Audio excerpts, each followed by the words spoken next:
Alex Vanasse. Awesome to have you on the podcast. Alex, longtime friend, pro boxer, successful sales representative.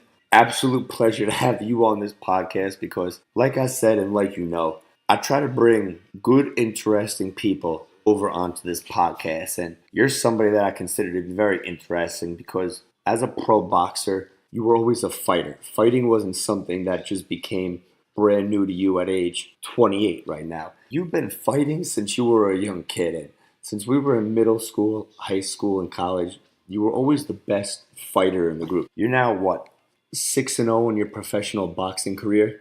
4-0, but in my head, I'm hoping 6-0. Right. And that's the mindset of a fighter right there. Like, knowing that you're about to be 5-0, 6-0, 7-0. Gonna retreat a little bit. You started with boxing when you were how old? 15. 15 years old. You came out there and you were fighting. Yeah. You got going. I mean, My first pair of boxing gloves on. That's always a good gift, too.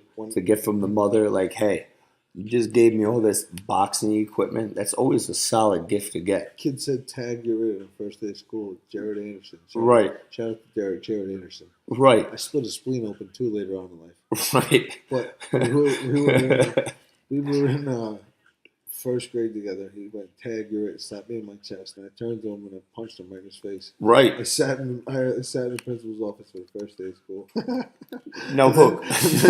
And then he goes, later on, like, fast forward, he's trying to charge me with a bike, trying to, like, ride full speed at me with a bike. Turns around and comes at me again with it. Jump out of the way, I kick the front tire, he goes flying, and then the handlebar goes right into his side. And he splits his, like, he split his spleen or something.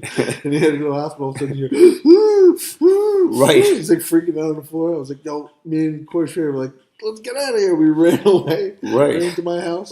Shout out to Corey Schrader as well, too, right there. I had to come. I was like, Mom, I just kicked this kid's tire and the ambulance is there. I ran away. He started to freak out. Like, oh, my God.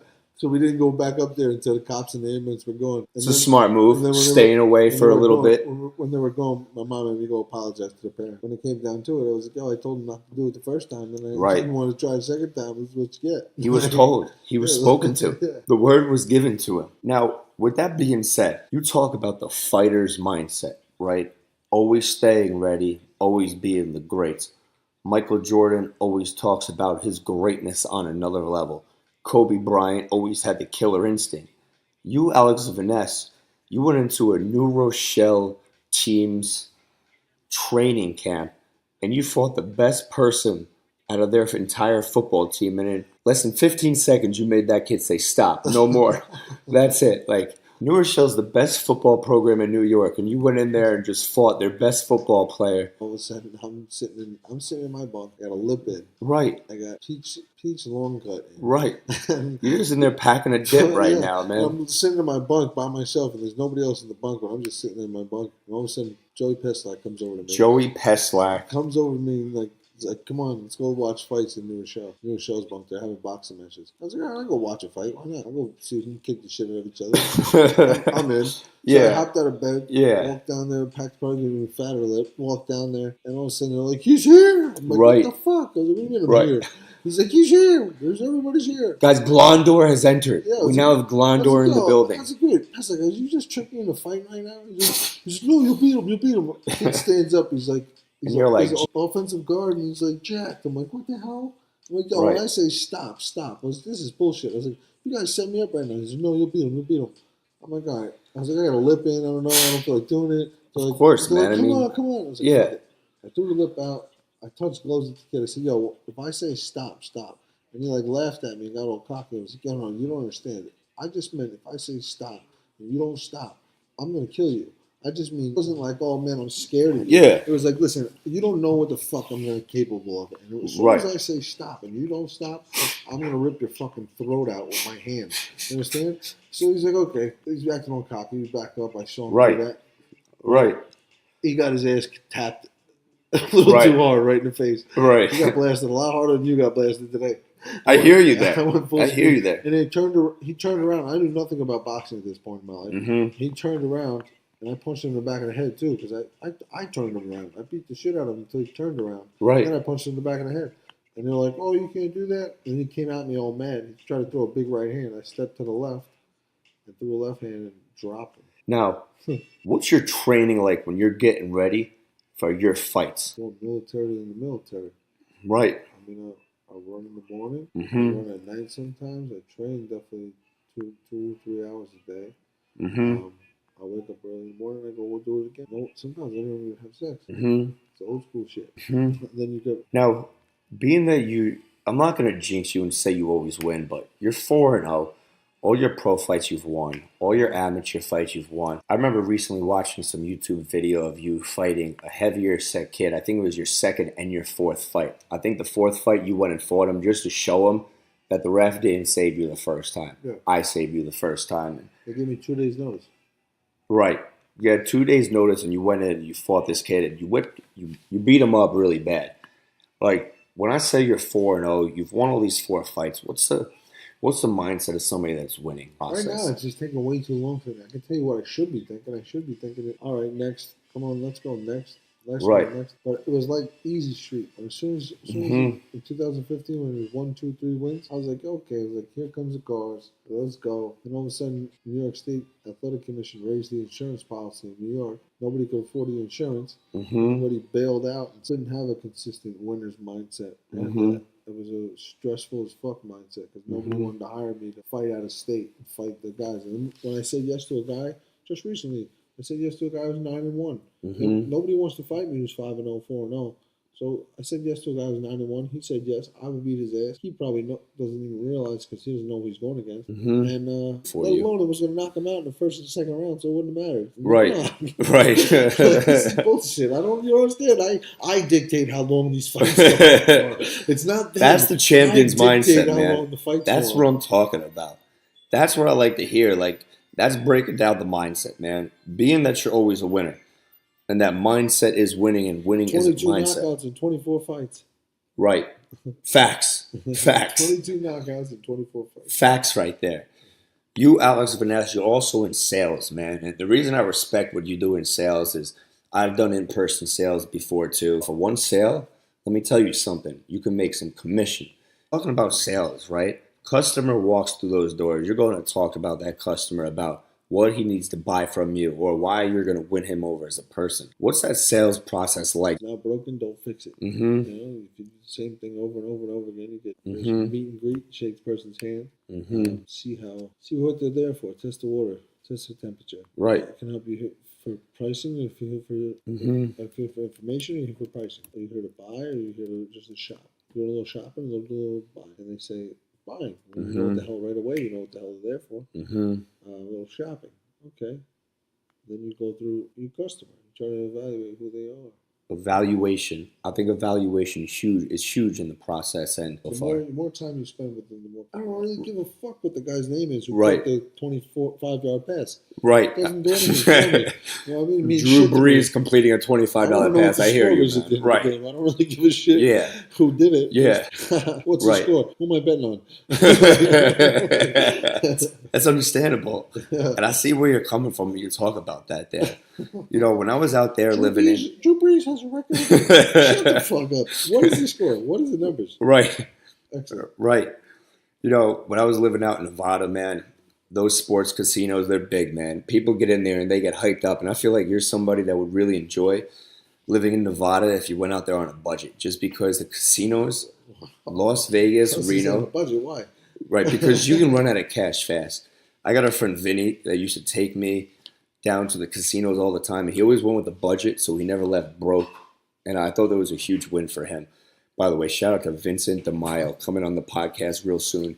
He wants to talk about animals, Vincent pets. Yeah, Vincent DeMaio, man. Oh, DeMaio.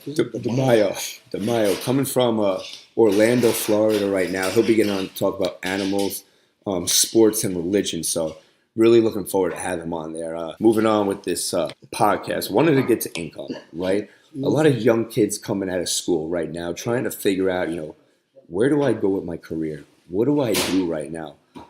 Why is sales a good process in terms of that income that you make coming out of school or just graduating high school or even just looking to reestablish yourself in the world? Why is sales something that is somebody should consider if they're more of an Alex Vanasse type person, type A. I don't know what that means, but I guess commission based. Right. You know what I mean? Like you could, some days you can have. It's like playing a lottery. It's like fishing for money. Right. Some days you can catch a big one, and some days you don't. But there's some days you do. Right. And talk about those big days, man. You know, You're going home with a nice commission check. If you save your money and you do those big. One of the things that I think is important is a 401k. Retiring rich, ensuring that no matter what goes on in the future, I got a 401k and it's expanded consistently over the last 20 years. You got a 401k, right? Yeah. Right. So look, I got a friend, Chris Rogers, that he's analyzed my financial situation before, and he's asked me a whole lot of questions. I didn't really understand what he was going at, but what he was trying to say was, I didn't understand my 401k in the least bit. And I told him I agreed. But I know as long as I put money in consistently over the course of 20 years through compound interest and the variety of indexes that's going to grow. And guess what? I'm going to retire with a good amount of money in my bank account. Like, a lot of people don't understand the concept of a 401k. And if you're somebody that's just becoming an investor in a 401k, or you're somebody that wants to learn more about it, how would you go about it? Because I mean, look, I'm not going to say like, you're somebody that is super book educated. You're not Harvard. You're not Yale, but you got common sense. Why should somebody get some common sense and just get their 401k going? Just later on, it's going to make life a lot. Right. And that's coming from the words of a fighter, ladies and gentlemen. But this is a very simple, very and if easy. somebody says they want to match your 401k and you complain about the percentage, you are also a fucking idiot. I mean, I understand what you're saying about the percentage not being high enough. But if they're going to match your 401k and you're bitching about putting your money into a 401k, you're getting free money. Free money. Like, what are you? Say it again, man. Free money. I've heard people like, you're a fucking idiot. That's the truth. Free money, go and claim it. It's why in other financial podcasts I do or blogs, I talk a lot about that. But being with Alex Vanasse right here. Okay. Longtime friend, right? Like, good friendship. I know you. Been friends for a good amount of time. Wanted to talk about you and some great aspects of yourself. Christmas parties on Christmas. I got to wrap this podcast up soon. I can't have it on much longer. We're talking about your parties on Christmas, man. I thought that was a huge move for you right there. Because, look, to be honest, everybody goes to their families' places for Christmas. Then that's it. You go home and you go to sleep. Alex Vanasse was hosting Christmas parties. On Christmas. My parents are right in the room next door listening to this. It's even more funny. Yeah, so I'm trying to tone down the voice and keep it a little lower so they don't hear. You provided security at those parties. If somebody forgot to take their damn shoes off, you were whacking them with a what? Baton. Whacking people with a baton. Like, I bought it in Pennsylvania at a flea market. Right. They're illegal. Shout out to Pennsylvania flea markets. I don't have that baton anymore. Right, yeah, exactly. He doesn't have it. It's gone. Bullshit. Right, like... Who did you hit the hardest? Bullshit. Who did you hit the hardest with that baton for not taking their sneakers off in your living room? All due respect, that's your right to do. Eddie G. Eddie G, you whacked the hardest with that baton. Who did you hit the second hardest? Damien Cassels? No, I grabbed Damien Cassels by his head. It's like a frisbee. He hit the above the door, and then he bounced off above the door and hit the ground. Well, who did you hit the second or third hardest? I remember hitting Kristen with it. Right. Right. Just take your shoes off. I was like, what? She's like, no, I don't want to. What did I tell you? She's like, oh, you just hit me with a baton. Everybody's getting it. Ladies, gentlemen, if you were in Alex Vanasse's house on Christmas. I'm not discriminate. You could claim to be a boy. So. Yeah. You didn't take your shoes off. You were getting whacked with a baton because it's Christmas. Yeah, and you're at his party and he's guarding his house. Yeah. You are the only security that was needed there. Look. What's next, man? Talk about the vision, man. What's next for Alex Vanasse? What's the vision? What's the next 1 year, 5 year, 10 years look like for Alex Vanasse? I wish I knew the guy. Next 5 years, what's it look like? I'm hoping it looks like a bunch more wins. Right. I'm hoping it looks like a lot more money. Right. I'm hoping it looks like a lot. Yeah, looking for more wins. I'm hoping all of a sudden now I'm talking to you later, 10-0. A lot more change for smashing people's head. Maybe not selling cars anymore. Maybe selling houses. Right. Real estate. We're going to figure it out. And, I think that's important right there. Look, laying it out, putting it out there, talking to people about how they feel. Or I'll just be sitting with you in Florida not giving a shit either way. Just maxing and relaxing in the sun, not worrying about it. Right. Sitting on a float somewhere nearby the beach. Ladies and gentlemen, Alex Vanasse painting the vision for you right there. What is it all about? What life's like? Going out, having jobs, having hobbies, being with family, being with friends, kicking back, enjoying life. I mean, I think that's what we can really wrap it up about. I mean, find that motivation, find that determination, whatever it is that actually fuels you. Go forward with that right there. Here's a little song I wrote. You might want to sing it note for note. Don't worry, be happy. Right. Move on. Enjoy life. Have a grip over yourself. Really just leaving you off with absolute good time having Alex Vanasse. Looking forward to having you on this podcast again soon, man. Adios, amigo.